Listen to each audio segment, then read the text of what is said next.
Hello people, my name is Rage and welcome and all as we find out if Dying Light is worth your time. The short answer is yeah, and the long answer is the rest of this video. So this game is a open world zombie survival, which off the bat I'll admit is, potentially the most boring way I could describe any game. If someone tasked me with deliberately pitching to someone a game that would be almost instantly rejected, I would probably go with a zombie game. It's a tired genre, and there is no way around that. However, once we look past what this is on the surface, there's actually a lot of cool stuff going on. Now, this game is going to get compared to Dead Island a lot, and that is fair enough, sharing the same developers, but one thing I want to get out the way right from the start is that in every respect so far that this game is similar to Dead Island, it surpasses it, and that is something I am really happy to see, and something I was really worried about when I first started playing the game. So, I am currently about maybe 3-4 hours into the game. Where I am right now is about 40 minutes into the game. I'm a little bit earlier, just so I don't spoil anything story-wise. Honestly, the story isn't... it's a serviceable zombie story. There's nothing crazy going on right here. There's nothing... Well, that was... As you can see, the parkour in this game is...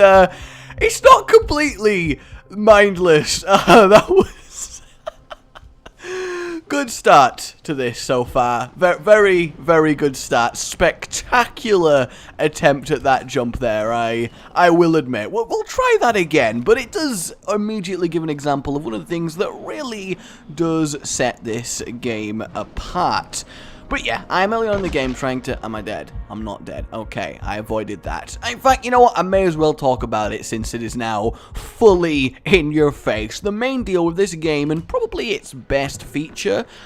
Well, its best in-your-face obvious feature. There are quite a few subtle nuances in how gameplay works that are really quite neat. But the main sort of, yeah, this is cool feature is the parkour system. And it is incredibly free-flowing. You really can go anywhere. If you can see it, you can pretty much, there we go, pretty much get to it. And that's something I can really appreciate. It's really annoying in a game that supposedly has this kind of system to restrict. Whoa! There we go. Alright, I really thought I'd messed it up again, but I managed it, and we're all good, okay, guys? Okay, we're all fine.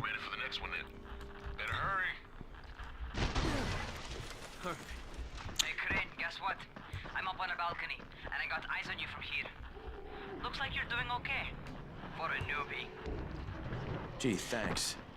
Just try and get back here in one piece, alright? I don't want to have to train somebody to replace you. So that right there is a good example of a lot of the interactions that you will be having with, well, that was shocking. Good. So that right there is a good example of a lot of the interactions you will be having with characters, and we'll get back to characters in but a moment, but I will say quickly that the characters that I've met so far are all actually really good. I'm very impressed with the cast of characters that have been going on here. But yeah, the parkour system, incredibly open, incredibly smooth, incredibly satisfying, and has got a really nice feel to it. You feel like a badass free runner, and that is really good. Not again. All right, listen. There's a power substation near you. Go check it out. Cool. So, yeah, the parkour, pretty damn good. There's not much I can complain about it. Occasionally, you get the odd time where you're like, screw you, game! I made that jump, because it works on a system where it tries to identify... God damn it, Spike. I'm trying to tell people about your world, Spike. It's not time to be telling me information, Spike. Okay, Spike? Seriously, Spike? Like, come on, Spike? Can we just chill here, Spike? The one thing that bugs me is it works off a system where you are looking is where it will try and grab onto, and it does have a fair amount of tolerance. For example, if we take this, if I'm aiming there, I'll just kind of smack into it, whereas if I'm aiming towards the top, he will hold on to the ledge. But you get the occasional situation where you're pretty convinced you're aiming at the ledge, but then you end up sliding to your untimely leg breaking, and swiftly followed by being a zombie's main course for the day, which is a little frustrating, but 95% of the time I've been pretty happy with the parkour in the game, and it has felt pretty damn fun. So yeah, the actual characters themselves are all really interesting and fun to interact with. What I really like is that none of them are cookie cutter, all American, normal English accent characters. They are all really kind of unique. I must have encountered about 12 different accents just in the starting area, and it's a small thing, but in a situation where probably not the best time for this to happen, really. It's why I was kind of walking around the area.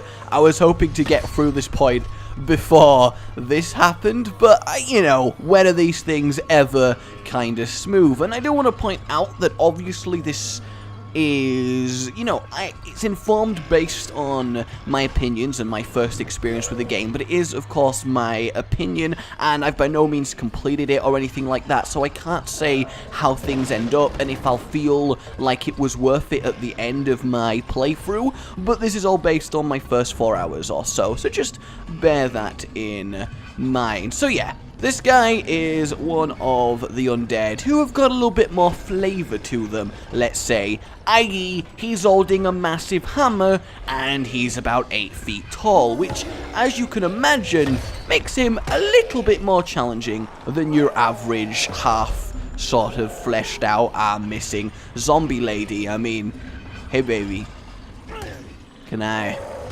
Oh my god! I didn't.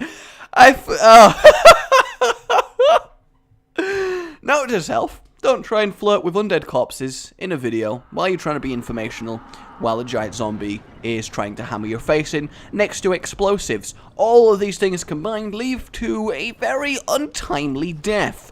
So... Oh man, that is awkward. But yeah, that does feed into another point I want to make, and I do apologize if I kind of dart around the place in the things I want to talk about, but it's very difficult to precisely talk about an open world game of this kind of scale while actually playing it and, you know, playing it live while talking about it. So you're gonna have to bear with me on that point, but you know, I think that's a funner way to do it as well, because you get thinking like, oh yeah, that's really cool guys, this is how this works. And I kind of like that style for a game as open as this. But yeah, the enemies, what I love in this game is that the zombies are really quite the nice threat. They are not the kind of pushovers that you were slaughtering through in Dead Island. They pretty much require you to mostly evade them and use your parkour skills to get past them, and that really makes me happy. I would have hated it if it was viable to just slaughter your way through every pack of zombies that you see, because that would really suck. In an apocalypse type situation, you're supposed to be scared of the zombies. They're supposed to pose a real threat to you, and they do. If you end up fighting more than a couple, you are very much going to find yourself in difficulty. And what else is really excellent is at night time, if I can just bait this guy into blowing this up, but without me, you know, stood there. No, don't do it again! It's a little bit, I'm out of survivor points now. I'll admit, it's not great, but I'm also, you know, yeah, okay, fine, I'll admit it. It's reached embarrassment point, but that's okay. That's okay, you know, you gotta die to learn. That's how these things work. And he's kind of a finicky enemy to kill when you first encounter him. I'll admit, I may have died roughly in the area of 7 times the first time I ended up facing him. So all I'm gonna ask is, don't judge me. At least what this does give us is more time for you to enjoy the world and the parkour system, and more time to enjoy me being an absolute moron. So we got that going for us, which is nice. But yeah, the The zombies during the day are your classic Romero zombies that just kind of shuffle, and they're not really a threat. They kind of, well, that kind of goes against what I just said, but you know what I mean. They're not a threat in the sense that you can just walk away from them, you know, like any sensible person could. I don't know how people ever manage to die in zombie films, oh my god. But you can just, you know, nicely sprint away from them, and they're only really a threat in the sense that the crushing amount of zombies ever present everywhere, always getting in your way, and eventually you slip up, you make a mistake, and they get you, and fighting is not a viable option. You're not a superhero, you're not going to be slaughtering your way through a horde of undead, and at night, where the game dynamic shifts drastically to a very scary, intimate survival experience, is a wonderful gameplay shift to experience throughout the game. It really, really is, because at night, the zombies shift to sprinting zombies of ultimate terrifyingness, and they are alert. They are very, very much alert. There we go. Oh, really? That didn't count? Come on now. Come on now, dude. Like, really?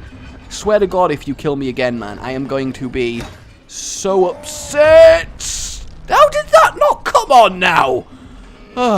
It's alright. No, I got the plan. I am the man with the plan. Come on, hit me. Hit me. Stop trying to hit me and hit me. Oh, this is just very, very awkward. But to be fair, it also does illustrate that the point I was saying about zombies, you can't just walk up and batter them in the face. And while later on you do get the kind of Dead Island silliness in terms of like weapon upgrades and electrical stuff and fire-based stuff, and it gets a little bit on the... I swear to God, I'm going to strangle a puppy. It gets a little bit towards the crazy spectrum, but not so much that you're kind of like, come on now. And even then, especially at night, you're still not going to be wading your way through zombies, at least as far as I've got in the game, especially when you find the special specimens, such as this guy that's kicking my ass, a proud member. So yeah, the zombies, really quite good in how they work. They feel actually like zombies in their threat level, and how they cause the world to react, and how the people of the world react to it. And talking about the world itself is very, very nice. It looks pretty damn wonderful. Max settings, I get really good performance. It's very well optimized. All the options are there that you would expect menu-wise and stuff. And it's a fun place to explore, if a little bit grey, but you can't really hold that against it because, you know, we are in a cityscape. And what it does have going for it, which I really do appreciate, and I swear to God if I fail to kill this guy again, I'll admit, I'm not the best, but I do like when stuff like that happens, the fact that, you know, realistically this zombie would collateral damage his friend in this situation.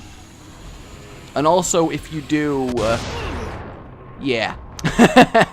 If you do damage the explosives like that, they do eventually go off, so you can certainly use them to your advantage, but as you saw, didn't quite take him out there. Please, man. Oh God. Oh God. Oh, he didn't even strike me. He didn't even strike me. Please, just try and hit me. Come on now. Come on now. This is shameful. Just please hit me. There it is. I technically survived, and he technically killed himself. We got there in the end, guys. I used the power of tactics, and it worked out. And, you know, I think at the end of the day, the sun goes down, so that's wonderful. But yeah, what I really like is the detail in the environment is everywhere. There's loads of little touches that make everything feel very real. From the survivor hideout to the open city itself, there's so many little things, like just the quartermaster's shop in the first hideout that you get to is so wonderfully full of stuff that all has kind of interesting detail if you really get down to it. It's really nice to see. You've got a flashlight, of course, as you would expect in these situations. I really can't believe that guy stomped me so bad. If you choose to get this game, I would love to know how you end up dealing with him. I really would. I swear the power distribution was just in here, unless I just walk past it again. I have a really nice habit of just walking past my objective, because I am really good. Yeah, that's the one. That's the one. Oh, we need a lockpick for that. There is a crafting system in the game, and looting is very much something that you are encouraged to do and really should do, because you can find useful things like blueprints. I really thought there was a zombie there. That scared the hell out of me. And you can find lots of crafting components, lots of stuff to sell, so you can buy from shops. You can also... Hey, how are you doing? Yeah, the combat system against normal zombies really is very Dead Island in terms of how you spam and stuff. It's nothing to really write home about, but that's kind of okay, because, again, you are very much encouraged to run from zombies over actually fighting them. So there is a crafting system in the game, and you will find various components to make it. Just things like medkits, all the way to already I can make throwing stars, which is, you know, it's certainly okay, and already we can electrify our weapons to give that little bit of an extra edge, but it is really a lot more toned down. Also, the city that we are in is only very little that I have opened up right now on the save that I am currently on, and you do get to quite the sizable world. Also, you have free talent trees that you will gain points in as you go on, and the cool thing about Survivor is, as you saw, every time you die, the game just takes away experience from your Survivor tree in a sort of, you clearly are not a survivor, bitch. We're going to take those points back. You don't deserve them. And I do think that is kinda wonderful. All the trees start with a mandatory, and then you end up getting to really cool stuff. And when you really upgrade into Freerunner, you really upgrade into Freerunner, and you can get some pretty smooth parkour going on. Slide I really do like, because it does help you deal with half drawn down shutters and stuff, and that is a kind of common occurrence, actually. There we go. See, they all look the same to me, and it kind of bugs me, but at the same time, I like that there's not magical glowing indicators of what you need to interact with, because again, it adds to that realism level. You leave the electrical engineering to me, okay? Just get your ass to a safe zone. You're gonna have to spend the night there. So yeah, this is why I wanted to choose this part of the game to show you, because it's the first time you really experience true night. And the thing about this game is true night, as I said, is very much worse than during the day. During the day, it's all fun and games. During the night, well, it's quite the issue. Now, we literally only have to make it to this safe zone, but it's not going to be the easiest thing I've ever done. And already, just the prospect of doing it makes me a little bit apprehensive, because the zombies really do kick up a notch at night. And if you attract one, you're going to attract a lot. And if you attract a lot, well, yeah. So while we are very much carefully sneaking back to our shelter, I want to go over a few things that are maybe not so great about this game. And obviously, of course, I've not played that much into it, so this is very much early impressions on it, so take that as you will. I know I keep saying that, but I like to repeat it, because a lot of people like to call me out on stuff, and they call a lot of people out on stuff, even despite them saying that, which is, we're not going to talk about that. We're not. The thing that I kind of don't like about this game is that it feels a little bit heartless, and this is probably a very personal thing. And while we walk past this, you can use environmental things like this. If you knock zombies onto them, they'll get impaled and instantly die, and you can use fun things like that. You can also knock zombies through crates and they go crashing through them, and it's all pretty wonderful, especially when you send a zombie crashing through about 5 crates in a row and they're full of splinters, and you're like, ha ha ha, and you know, you just generally enjoy yourself. But yeah, the thing that I don't like about this game is it feels very much like a cookie cutter sort of, I'm going to make a game that will be pretty good, but just for the sake of it. And again, this is such a very subjective criticism. Oh god, I ran out of stamina as I tried to make that jump. This is not good. This is not good. To roofs I must go. Really? Oh my god, why did I instantly fall off the roost? Roost? Yes, it was my roost now. I was going to embrace my inner bird. Oh, that's a roof that I can't even stand on. Wonderful! Alright, let's balance on this wall before I really do get wrecked by a horde of zombies that I've attracted. You can make things like firecrackers and lights and sound makers that do buy you time and distract the enemy, and we are going to be just about okay. There are various save zones like this across the city that you can unlock that let you have a base camp to return to during the night. And, you know, we're going to experience the type of cutscenes you do get through the game.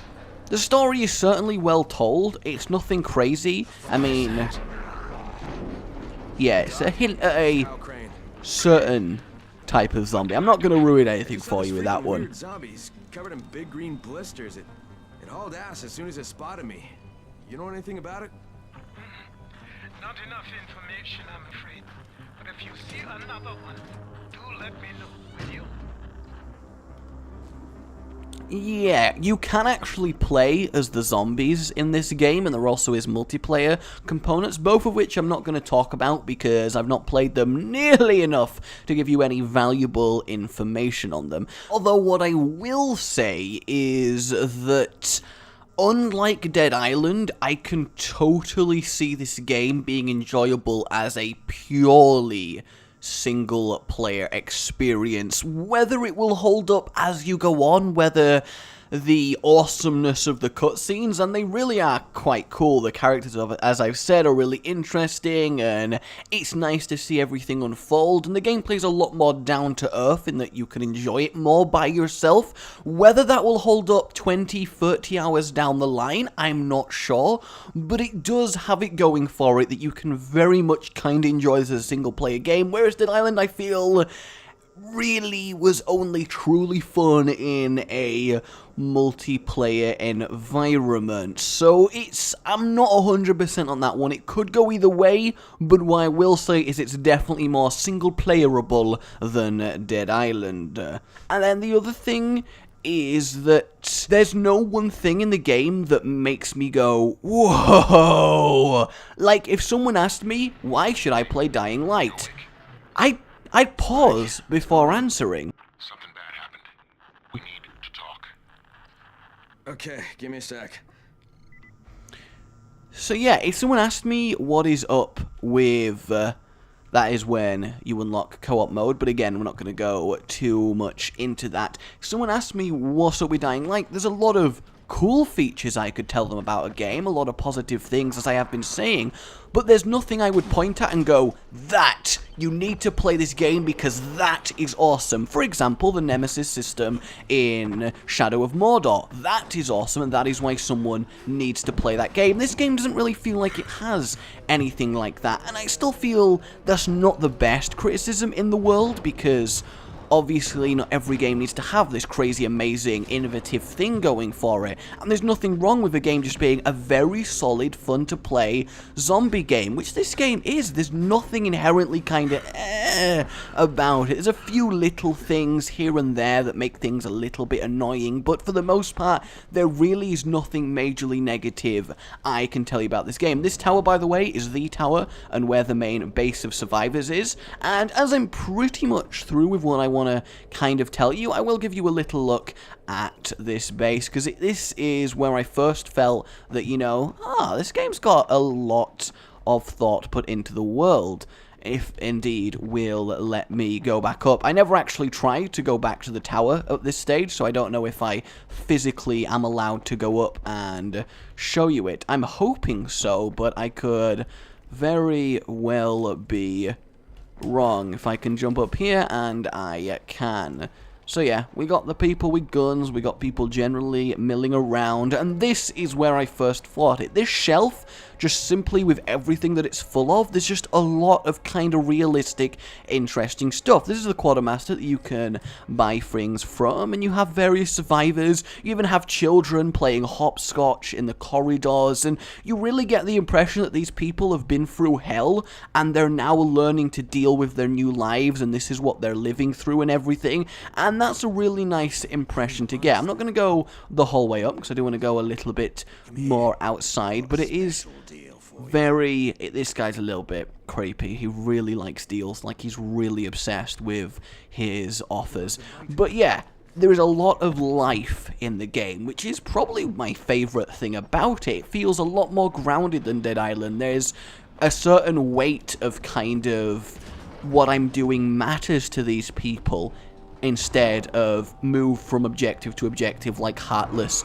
RPG quests, and I really do like that the game has that going for it. It's got that kind of touch that makes you connect a little bit more, so that I do really appreciate. But for the most part, guys, I would say this game is one of the better zombie-based games to come out in a while. There's nothing crazy like whoa about it, but everything that is here is polished and solid, and if you like zombies, if you like this type of game from what you've been seeing, you really will enjoy this, and you'll get a lot of playtime out of it as well. It's got a lot going for it in that regard. So yeah, I've been having a lot of fun. I probably will continue playing it, which is rare for me, so, you know, it's a big thing for me to say. I find it hard to stick with single-player games. I really, really do. But so far, I've been having fun. World looks great, parkour is great, zombies are what they should be, the crafting system is not crazy, but it's fine, and while gathering is required, it's not like a constant search for fat loot like Dead Island kind of felt like. And I do appreciate it. It's a much more grounded human experience, and I really, really enjoy it. I'm not going to say anything to do with the story of what happens when you start and the character you're playing, because I want you to experience that for yourself, because what's going on with him at the start is kind of one of the neater things. So yeah, guys, that is my early sort of impression-y, reviewy type thing of Dying Light. I could be wrong in everything I've said, who the hell knows, but that's the feelings that I get. So I would say overall, it's definitely worth your time. My name has been Rage. Remember to like if you've enjoyed this, it really does help me out, and I do appreciate it, and subscribe for more. Oh, goodbye. You've been watching